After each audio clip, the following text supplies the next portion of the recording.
from one of the more memorable fights in Madison Square Garden boxing history. He goes down from an uppercut and it's over! To the uncanny ability to leave the world of brawn and let his brain become his knockout punch. How you doing, sir? Chris Palmer. Leland Hardy, how are you, sir? Leland. Nice meeting you. Pleasure. I've had some great conversations with you guys. Leland Hardy may be considered an enigma to some, but in any language, one thing has always been constant with him. 我是将来的世界拳王，我要赢了。Eu vou ganhar por nocaut. Je veux gagner pour nocaut. I'm gonna knock you out. The Leland Hardy story is next on After the Garden.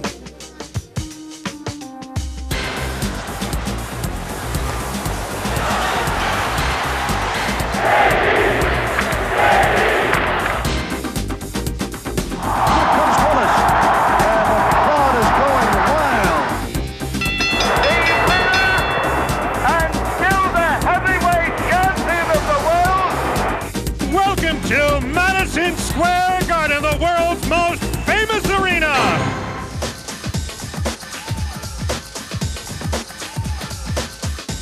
It's like Padilla landing that right hand, which rocked Hardy in the first round. Good straight right. Two of them by Padilla, sending Hardy down. He's up quickly. Oh, and he comes back with a good uppercut. And a left hand landed. And Padilla's a little shaky. And a good right hand by Hardy. Padilla's hurt. Padilla shakes his head no, but he was shaken up. That's one of the oldest tricks in the business. I'm not hurt. Next thing be on the deck. Look at Hardy landing. Padilla wide open is in trouble here. And he goes down. What a comeback by Leland Hardy. Padilla getting tagged with almost every punch that Hardy throws. On a right hand sets Hardy down. Unbelievable! The jab scores for Hardy. Just missed, and that almost knocked Padilla down. He knows! He goes down from an uppercut, and it's over!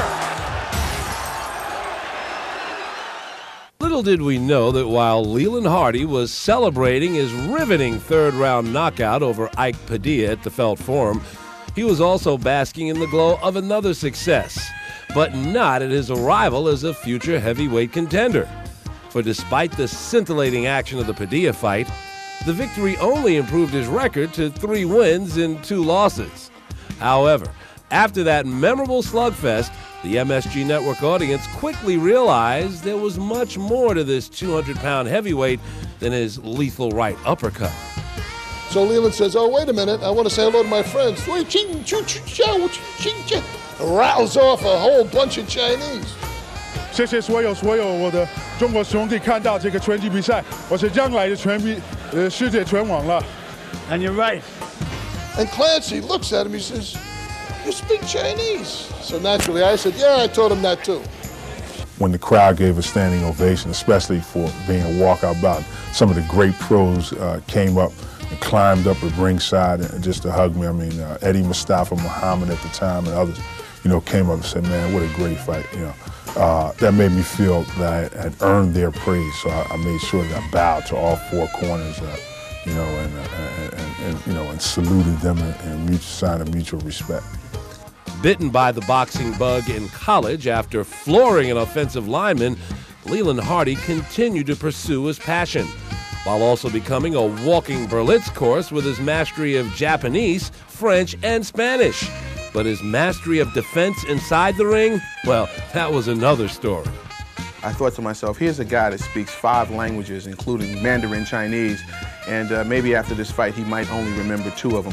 And I just said, this is not the business for him. You knew that he wouldn't be good enough to go all the way, but you loved the way he competed. The old welterweight contender Howard Weston always told me, boxing is the worst 9-to-5 job in the world if you ain't fighting for a championship. Unlike many other aspiring fighters, Leland Hardy's day job was at 245 Park Avenue at the Bear Stearns Investment and Brokerage Firm, making it just a bit easier to leave the sweet science with a record of 8 wins, 3 losses, and 1 draw. This is a sport where, if you're not cutting the mustard, you're going to get lumps and bumps. And no. I'd rather be in a business where If I goof off, I may lose some money, which you can always get. It's very intelligent, smart. And I wish a lot of other fighters would think like that. This isn't just a bunch of, all brawn and no brains guys out here just slugging it out. But there's some real stories out here. By virtue of people seeing me and seeing, hey, here's an educated guy, who's able to communicate with different people from around the world and use this game of boxing as a bridge to those people. That opened up some opportunities for others to come behind me and do the same. Leland Hardy's fascinating story began in the city of brotherly love, where despite the outside distractions, his parents made education a priority for all 4 of their children. They lived in a neighborhood, for instance, where there was a pretty vicious gang. They didn't know anything about the gang, and the gang didn't know anything about them, even though they lived right around the corner from their stronghold. All of us were really, pushed in the way of education and trying to maximize ourselves and maximize our potential. To say that Melvin and Avis Hardy successfully raised their children would be downright rude. All of them would go on to make them extremely proud. Judith is a physician in Atlanta. Gil, he became an attorney. Mel Jr. heads an accounting and management firm, while the kid known as Tiger, he holds degrees in marketing and international business from the prestigious Wharton School at the University of Pennsylvania. I remember a comment being made, no wonder he's getting straight A's. He don't do nothing but sit in the room and study. Those are the exact words that were used. And that was because when I was in college, I said, look, I'm going to move away from home. I'm doing nothing but study. And I did do just that. And I remember doing all the extra credit problems and calculus and all, and that's what I would do. So on Friday night, when everybody was out, ordinarily going out partying and whatnot, I was in the room all night, 3, 4 o'clock in the morning, listening to language tapes, studying and this, that, and the other. Occasionally I went out and did a few things too. But in general, that's what I was doing. Leland Hardy's road to prominence began with an opportunity to meet the world's most popular athlete. I was sitting at home watching a boxing match, and it was Terrible Tim Witherspoon against Big James Broad X Broad. And watching the commentary, and the guy was laughing, one of the commentators was laughing and joking. Hey, I hear Ali's going over to China next month on a goodwill trip. And then one of the guys, the other commentator, yeah, I'm going to be his interpreter. And they kept on laughing and joking. And they went on calling it out. So it so happens one of my very close friends was a journalist, Elmer Smith in Philadelphia with the Daily News. And Elmer was covering the fight and otherwise had some relationship. And I said, Elmer, look, if Ali's going over to China, I'm probably the most fluent black man in the world. And I'm in boxing. I've got to be put in touch with Muhammad. So. It was off the ground. Hey, man, I understand Ali is going to China. Hey, man, I should be on that trip. And I'm thinking, you should be on that trip? Why? I mean, I'm telling you, I could spar with him, and I speak Chinese, and I'm saying, you speak Chinese? When Leland told me that he was Muhammad Ali's translator, and I said, oh yeah, where was this? I just figured, he went to the inner city and translating some homeboy's lingo. But he said, no, I went to China. I said, oh, you speak Chinese? And I think it was Mandarin or something. He speaks very different dialects. I think Polish also, things that I just, wouldn't even attempt because I know I can't do it. Eventually, everything worked out, and what ensued was a close friendship, as well as someone for Hardy to emulate. I've patterned a lot of I think the things that I do and the way that I do them after Ali. Ali would go and have dinner with a king or a queen, and in the next moment he's standing on a street corner in North Philly talking to some winos before he goes and gets his hair cut at Sly's barbershop. Meanwhile, back at Bear Stearns, Hardy's world was evolving quickly as his status had reached the lofty presence of the very building he worked in. One day he brought Muhammad Ali in, and the whole firm stopped working. And as Muhammad Ali walked in, and from that point on, you could kind of see his evolution to do what he wanted to do. While networking with a variety of famous people, it became clear that Leland Hardy was ready to go places.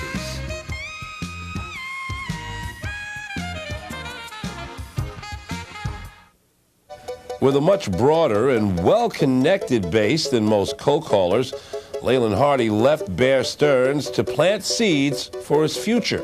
Leland happened to be friendly with lots of athletes, and his plan was to use those relationships in order to develop brokerage business and invest money for them.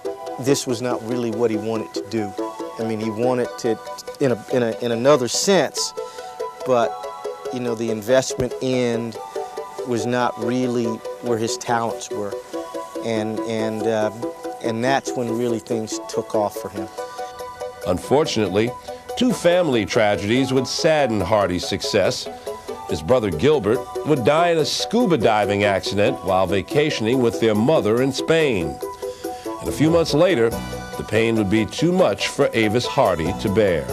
His mother had to undergo the gut-wrenching sorrow of having to deal with the loss of her child, but also, you know, the coming home alone, having to make arrangements for his body to be sent back. I never spoke with his mother, and I don't know that this is the case, but you know, people speculated that she was just never the same after Gil died. Initially, Hardy felt alone as a player agent, but his abilities to always think one step ahead and remain positive in any situation eventually paid off. He saw the meteoric rise of rap music into the mainstream and wanted to marry that success with the world of sports. However, conversations with Sean Puffy Combs and LL Cool J fizzled.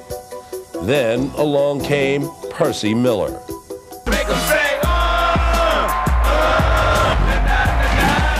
Known as Master P to his fans, he's the chairman of No Limit Enterprises, a $400 million self-made conglomerate with 6 divisions, ranging from records to film, to real estate, and to sports management. It provided Hardy with just what he needed. Well, he was already into the business, and I think the only thing he was missing is a name. You know, people wouldn't take him serious because he didn't have the name or he didn't have the money behind him.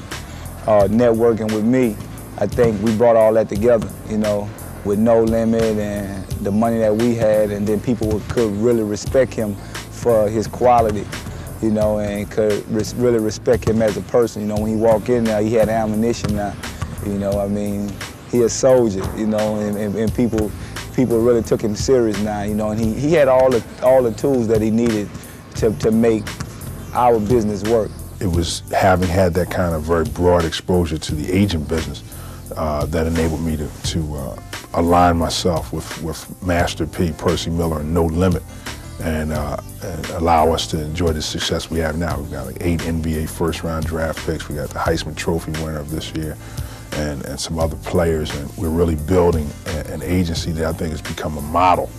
So, you know, it was a very long, hard road toward gaining the kind of knowledge and expertise that will enable me to be in the position I'm into today. Recently, Miller has been making headlines by pursuing his lifelong dream of an NBA career. He's had tryouts with the Charlotte Hornets and Toronto Raptors. But in the spring of 1999, it was the luring of Heisman Trophy winner Ricky Williams away from an established agency and Hardy's negotiation of Williams' incentive-laden contract that included a $9 million signing bonus with a base salary slightly above the league minimum that prompted cries of incompetence from veteran sports agents. Anytime you essentially shock the system, which, you know, I did and we at No Limit did with the Ricky Williams deal, you're going to come under certain scrutiny and criticism. We understand, we expect that kind of criticism going into this thing. And we think, though, in the final analysis that Ricky Williams will have the last laugh. Williams has no problems with the contract. Well, I think a lot of times the agent gets blamed for it because they think that an athlete doesn't know much, but it was my idea 100%, and Leland just did what I asked him to do. That's what I wanted to do. I mean, I think you make choices in life, and you gotta live with whatever choices you make and stand behind whatever you do, and that's what I did. Adding to the heat were a series of articles that not only questioned his competence as an agent, but also claimed that Hardy was decertified for failing the National Football League Players Association agents test. There were some questions concerning the way I answered in long form some of the multiple choice questions on the NFLPA exam. There's an exam that's given, this is the first year in history it's been given as a mandatory exam. In all previous years, it was optional. I took it and passed it in all previous years. This year, there were some questions raised about some of the questions I answered. So that matter was simply under review and appeal by the NFLPA. And that's where it stands at this point. It's very difficult for me to believe that Leland failed any test. I just can't believe it. And if he did he fail it by himself? You know, if other guys failed it, how come I don't know about those guys? Who are those guys? Maybe those guys are presidents of companies or something. We don't know any of that stuff. We just know Leland Hardy. And that in itself says to me that there was something undercover going on here. A top NFLPA lawyer told After the Garden that Hardy has never been decertified. Meanwhile, for whatever reason, the author of the stories no longer writes for the publication. But perhaps the larger issue to scrutinize after the Ricky Williams contract is that it continued a trend of noteworthy black athletes signing with black agents. The agents are older guys. They don't know how to get into the rap industry. They don't know how to get into the movies. A lot of those guys are strictly contract workers, or maybe, you know, cell phone deals or something in that nature. That's some stuff that you want to pass up. You want to go on to bigger and better things, and I think a lot of people are more or less just jealous.